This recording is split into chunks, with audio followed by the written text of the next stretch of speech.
Hey everybody, welcome to the Strength and Health Podcast. I'm Scott Shetler.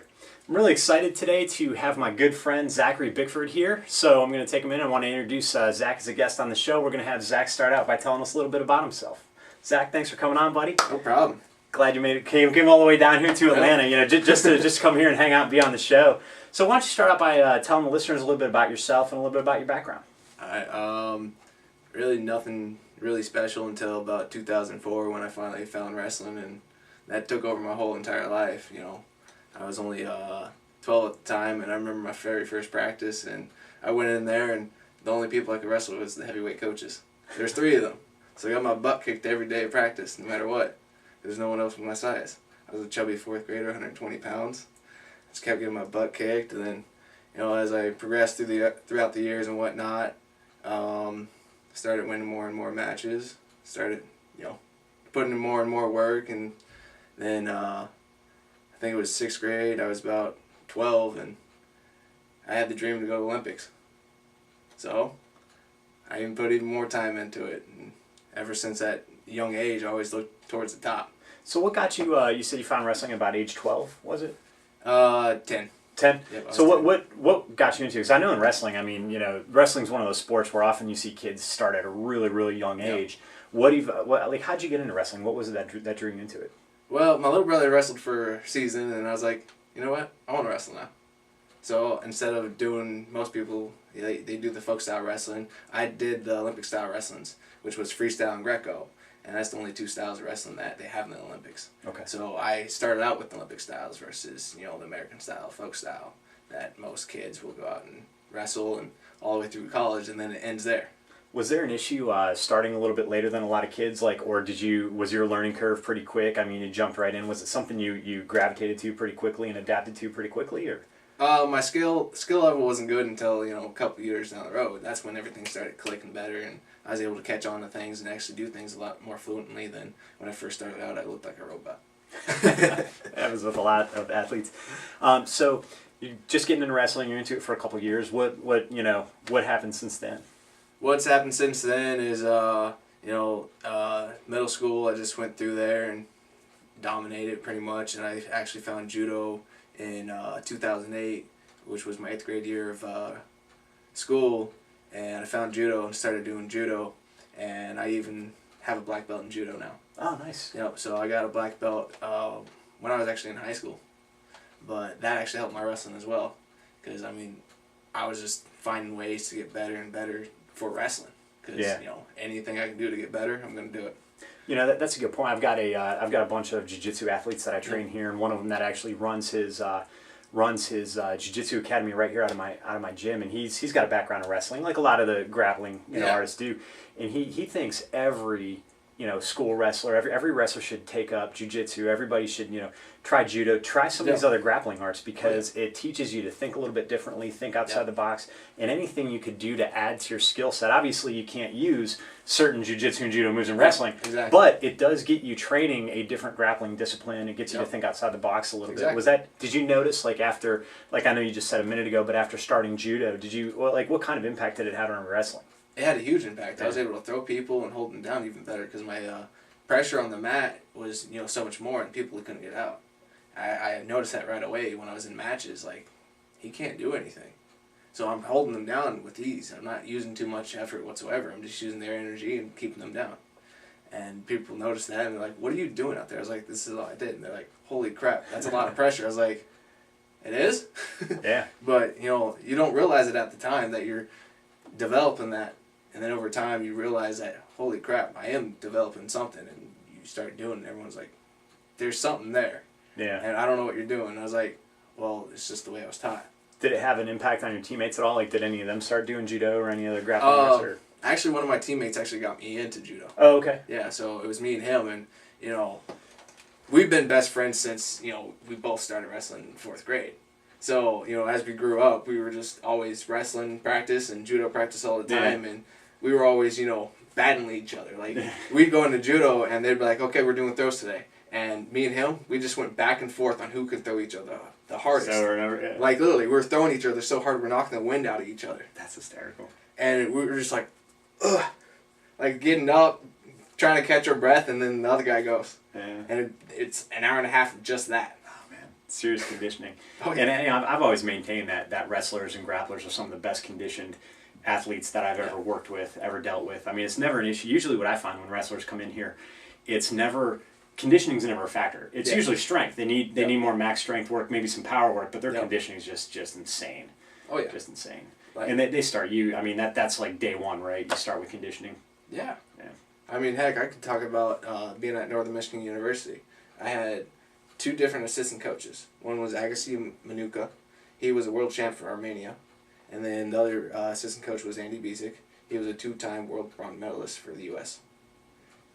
And they trained us. And our schedule was Monday through Saturday. 2 days on Monday, Tuesday, Thursday, and Friday, and 1 a day on Wednesday and Saturday. Monday morning came around, people hated it. I remember this one practice, Andy Bezic made us get up. It was 6:30 in the morning. He's like, okay, we're going to go for a run. It's a 5K. And you got to do it in under 20 minutes. Yep. But that's not the end of the workout. After you're done with that 5K, after everyone's done, we did buddy carries. Down the football field and back. And then we had to do jump squats down and back. And then we had to do 100 bodyweight squats, 100 lunges, and we did that a couple times. Jeez. So this is like in the morning you just get started. This is from the get-go. In the morning, like when we're in our training camps. Yeah. And we're getting ready for big. So you haven't even gotten to the mats yet. This is just getting you started. This is just Monday morning conditioning basically. Yeah. That's insane. And when we get up to the mat, well, I've seen some fights break out because we're all competitive. When we're up there, it's 50 guys. We're all competitive. We're all working to the same goals. Sure. And I've seen guys out there on the mat, and we're wrestling matches, and one headbutt, bam, you could be in a fight. Yeah. Because we're that competitive. You've got to be for that for any combative sport. You've got to be. You've got to be. Especially you're talking about a sport. Obviously, you guys are a team. Yep. But when you get out on the mat, it's you against your opponent. Yep. One guy's losing. I mean, it's exactly. That's why it's just a different animal. I mean, you got a football team. You got other guys out on the field. Yep. Yeah, if somebody's lacking a little bit that day, his teammates can pick them up a little bit. They can kind of carry each other. You're out there. It's all on you once you get out on the mat, man. It's a different psychological animal. Yeah. So what? So you finish. You get through high school. You're doing judo. You get black belt in judo. You're obviously wrestling in high school. Yep. Probably doing your club stuff and all that. Yep. What transpired through those years? And because I think I met you. When we met. You had just graduated. No, it was 2 years after I graduated. 2 years after you graduated. Yep. So take me up to that point. You're getting through middle or high school. You're wrestling. You're doing your club stuff. Anything anything happened to you in that time? Stand out? Any big events? Any awards? Anything you did big during that time? Well, during high school, all I did was cross country, wrestling, and judo. And the biggest things that I've done is I did qualify for junior nationals in 2011 during high school. So I went over and did that. Didn't wrestle too well. I separated my shoulder a month and a half before that. So, jeez. Yeah, I mean, injuries happen. Sure. I mean, heck, this year, 3.5 weeks before I went to the U.S. Open in Las Vegas, I smashed these 2 fingers with a 260-pound rock. Broke one of the fingers. But I didn't care. I just taped it up and wrestled. Tape it up and go, right? Yeah. I mean, that's awesome. You got to have that mindset. No matter what happens, you're going to be back out there. Yeah, because you're going to be out on the mat. You're going to get hurt. You got to keep going, man. Exactly. So, but high school wasn't anything too special. I was always focused on one goal: the Olympics and Worlds. So state tournaments didn't matter. I'd win and I'd wrestle. Didn't really matter because it's folk style. It's not, not the full picture that I want. Yeah. So it's just another step, another stepping stone. Did judo. I won a couple medals with. I think I won the Continental Crown in Seattle. There's some other tournaments I wrestled and did judo. I know I did high school. It was a high school state judo tournament, and I was competing there, and that's actually how I separated my shoulder. Was it? Yeah. A month and a half before nationals for wrestling. But you keep doing it. Now, are you from the Seattle area or Washington or? Yeah, I'm from Washington. You're from Washington? Yep, Tacoma, Washington. Tacoma, okay. Yeah. And so what? You're out here helping a buddy move right now. Yep. So where are you at right now? Are you going to college or what's going on with you right now? Last year, end of December, that was my last time at Northern Michigan University. Okay. I didn't graduate yet. I had some health problems, so I was like, I need to leave, get better, so I can actually be 100% for wrestling. Yeah. And so, I spent a good 2-3 years over at Northern Michigan University. I had a great time there. Cool. With all the guys, training all the time. Heck, I even got to go to Panama and wrestle an international tournament and took the silver medal there. Brought it home. So what are you doing now? Right now, I'm still, training, working, competing. You up in Washington? Yep. So, cool. Still in Washington. What's on the what's in the crosshairs right now? Anything targeting anything competition wise or? April I'll have the U.S. Open again. Cool. If I take top 7 there, I qualify for World Team Trials. Nice. And then is that the pathway to the Olympics after that? Yep. Cool. Awesome. So that kind of talks a little bit about your wrestling and stuff like that. Where did powerlifting factor into all this? Because he's a pretty good powerlifter for somebody who doesn't specialize in the sport. I mean, he just rips weights off the ground. Just okay, I think I'll deadlift 550 today, and he does it. So was that outgrowth of the strength and conditioning that you had for your other sports, or did you just always like lifting? I mean, how'd that come into play? Well, how that came into play is I actually got my first weight set when I was in 6th grade. And, over time, I just kept asking for more and more weights and other exercise equipment for birthdays and Christmases because I wanted to get bigger, stronger, and better at wrestling. So all this strength and conditioning was just to help wrestling. So I'd find new ways to mentally and physically, get better at home by myself. And you're basically just training out of your garage, right? I mean, I've seen a lot of videos you post. You're deadlifting in the garage. I mean, you've got a nice little setup in there. Yep. Don't have to worry about people yelling at you for using chalk or dropping the weights too loud. I've had, when I was at Northern, I was using the school gym, and I brought in my own chalk, and I put some chalk on because I was deadlifting.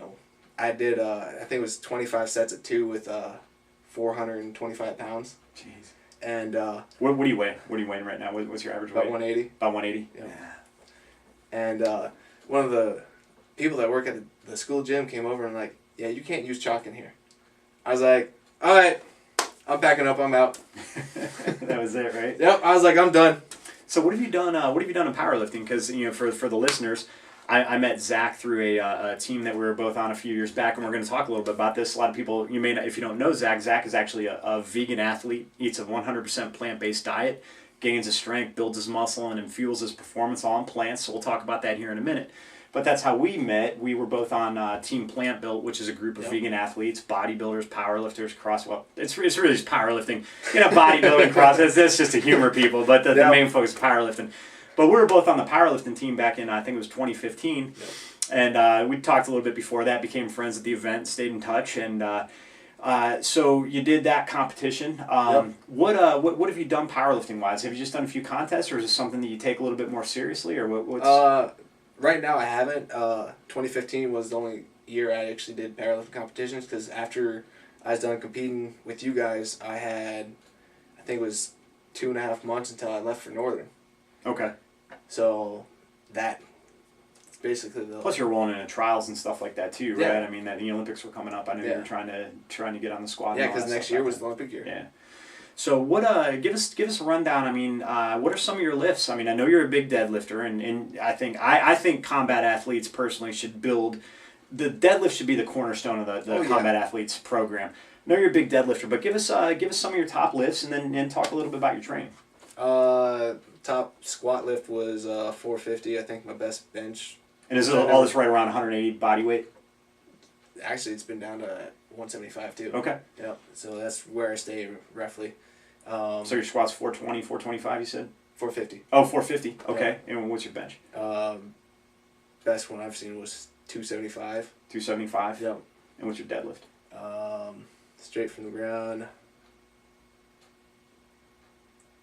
I can't remember my single rep right now. I can remember only my 3 rep max. What's your 3 rep? 565. 565 for 3. Yep. 170, 180 pounds, somewhere around there. Just screwing around in the garage. That's legit, man. That's legit. Like, the reason I focus on the deadlift so much lately is because in Greco wrestling, when we're in part tear, someone's flat on the mat, you're on top of them. You got to be able to lift them straight off the mat and throw them over your head. Pulling strength is key. Yep. I mean, obviously, we can make an argument about grip strength, forearm strength, torso strength, but a lot of that stuff you get through pulling. Yep. Now, I noticed you said a second ago, straight from the ground. So that indicates to me that you train intelligently and you don't just deadlift, but you incorporate variations of Yep. deadlifts. You use, I'm willing to bet you do something more along the lines of the conjugate training system, where you're rotating special exercises, you're building special strengths. Oh yeah. So talk a little bit about your training program. What's a normal weekly plan look like for you? Normal weekly plan. Monday morning, usually I got work, so depending on what time I got to be at work, I'll wake up, either really early or a little later. So really early is like 2 a.m., 3 a.m. So I'll get up and I'll go outside and go for a little run, warm up a little bit, depending on if I want to run. Then I get back in the garage and I'll work on some wrestling stuff. I'll have bands that I can use to work on arm throws and band pummeling, just some more, getting the body ready for wrestling that day. Because the afternoon, I usually wrestle on Monday afternoons. Tuesdays, still wake up really early. Sometimes I'll hit the weights really hard, and then I'll do some conditioning after that. Because I'll usually hit the strength and then the conditioning right after. Get a little bit of fatigue before work. I'd rather be a little fatigued than a lot. Yeah. But even at work, I do a lot of manual labor. So a lot of just grit work. General physical preparation, man. Yeah. Yep. GPP. Yep, just all day long basically, and I've had my bosses that were like, "Can you go lift that up, and that up?" I go over there and I was like, "Okay." I pick up this bucket for a mini excavator, and he's like, "I didn't mean for you to pick the whole bucket." I was like, "It still got done." You told me to lift it up, man. It still got done, boss. Yeah. Still got done. But Tuesday is usually just at home, training with weights and condition pieces and whatnot. I got a tire, sledgehammers, pull-up bars, rowing machine, a bike, bands, all kinds of things that I just use. I even got a smaller tire because I was looking at a smaller tire one day. I was like, how could I use a smaller tire for wrestling? And I'd take it and I'd throw it over my head. Yeah. So I can use my hips more and Nice. working on that. Hip extension, yeah. Yep. And then I also got dummies at home, other wrestling equipment. I don't know if you ever heard of a Bulgarian bag. Yes. Yep. I know the creator. Oh, cool. So Great device. Yeah. I even came in last year at Northern. He showed us everything with the Bulgarian bag and everything like that. He showed us how to use it, all the movements, and I was like, okay, this is something I need. Yeah. Because, after I did it, he called it a cheese grip workout. So it's a full, wrestling match with a bag. Yeah. And you got to hold on to the main handles pretty much the whole time. I was like, oh. Nice. So Nice. if you did it with a 37-pound bag, he carried you if you completed the whole workout. Wow. I did it with a 37-pound bag, and I missed the last 2 reps. Yeah. My hands were so shot out, I couldn't grip it no more. Yeah. My forearms are pumped, my hands cramping up, and trying to hold on to the bag as hard as I can, and it's just falling out of my hands. Awesome. But all those conditioning pieces, I use that definitely on Tuesdays. Just to condition a little bit more, especially the grips, especially for Greco, because you got to be able to grab their arm, their body. I have guys that come in, they'll be 260, 280, and they'll wrestle me, and they're like, how in the world are you still holding on to me? I was like, it's position. As long as I have a good position on you, stay in that good position, I can keep you. So, I do that constantly throughout the whole week. Yeah. Monday to Monday. Yeah. There's very few rest days. Yeah. As in, I'm actually... So, are you cycling, obviously you're not going max effort every single day. Some days you're probably going to push the intensity. Yes. Some days you might be a little bit more volume-based. Some days you may work in, bigger movements. Some days you may work in accessory movements. Yeah. But are you basically every day training the whole body, or do you break it up you focus on lower body one day, upper body stuff one day? How do you kind of split your training up? Sometimes I'll split it up. Some weeks it's there's weeks where I'll have the whole body. Yeah. And it's the whole body the whole week because of the amount of training I'm doing and just what I can get done in that day. Yeah. And then other weeks, I'll tone it back a little bit and I'll focus on certain areas that are lacking maybe. So you're evolving your training on a weekly basis. So based on your daily readiness, how you are that week, you're going to adjust that. That's brilliant. Instead of locking yourself into setting up this 16-week training cycle. Yep. You're adapting to your daily readiness, which I think is crucial for athletes. That's really, really smart and really intuitive. Do you are there certain things that you've noticed, like certain accessory exercises that have pushed your deadlift up? I mean, let's just talk about the deadlift for a minute because you got a good deadlift, and obviously, you know, maybe you do. I don't know. You know, some people can just go rip the bar up and boom, you know, they're a great deadlifter. But a lot of people need to focus on certain things. Sometimes grip's a limiting factor. Sometimes it's the lower back. Sometimes the hamstrings, abdominal weaknesses. Are there certain things that you've noticed were weak in your deadlift, and then by hitting those areas, it really drove your deadlift up?